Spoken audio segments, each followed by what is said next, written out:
வணக்கம்மா. இன்னைக்கு பாக்கியலட்சுமி சமையல் அறையில இருந்து கத்திரிக்காயை வச்சு வாங்கி பார்த்து போறோம். அம்மா ஸ்டைல்ல எப்படி செய்யலாங்கிறத இப்ப பார்க்கலாம். கடாய் காஞ்சிருச்சுமா. இப்ப பவுடர் ரெடி பண்றதுக்கு பொருள் எல்லாம் வறுத்துடலாம். கொஞ்சம் மல்லி போட்டுடலாம், கடலைப்பருப்பு, உளுந்தம்பருப்பு, ஒரு பட்டை, மிளகு, சீரகம், இதோட தேங்காய் சேர்த்துடலாம். பட்டுருச்சு, இதை எடுத்துடலாம். கொஞ்சம் எண்ணெய் ஊற்றி மிளகாயை வறுத்துக்கலாம்.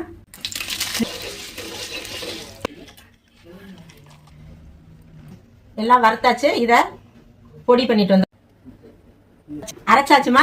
இப்ப கத்திரிக்காய் எப்படி தாளிக்கிறதுன்னு பார்த்துடலாம். எண்ணெய் ஊற்றிடலாமா. கடுகு, உளுந்து, கடலைப்பருப்பு எல்லாம் தாளிப்புல போட்டுடலாம். அதோடவே வேர்க்கடலை சேர்த்துடலாம்.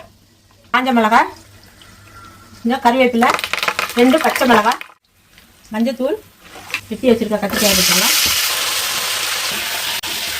இது வதங்கட்டும். இதோட உப்பு சேர்த்துடலாம், கல் உப்பு. காய் நல்லா வதங்கிருச்சுமா. புளி தண்ணி ஊற்றிடலாம்.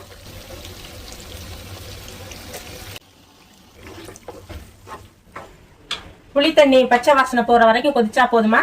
அதுக்கப்புறம் நம்ம அந்த பொடியெல்லாம் சேர்த்துடலாம். நல்லா வெந்துருச்சுமா. இப்போ நம்ம அரைச்ச பொடியை சேர்த்துடலாம். கொஞ்சம் ஒரு சிட்டிய சீனி சேர்த்துடலாம், கலர் நல்லா இருக்கும். நல்லா வெந்துருச்சுமா. எல்லாம் நல்லா மிக்ஸ் ஆயிடுச்சு. இப்போ இதோட சாதத்தை போட்டு கிளறிடலாம். சாப்பாடு நமக்கு தேவையான சாப்பாடுக்கு சேர்த்துடலாம். கொஞ்சம் கொத்தமல்லி தழை. இப்போ இதை நல்லா மிக்ஸ் பண்ணிடலாம். லைட்டாக மேலே கொஞ்சம் உப்பு சேர்த்துடலாம்.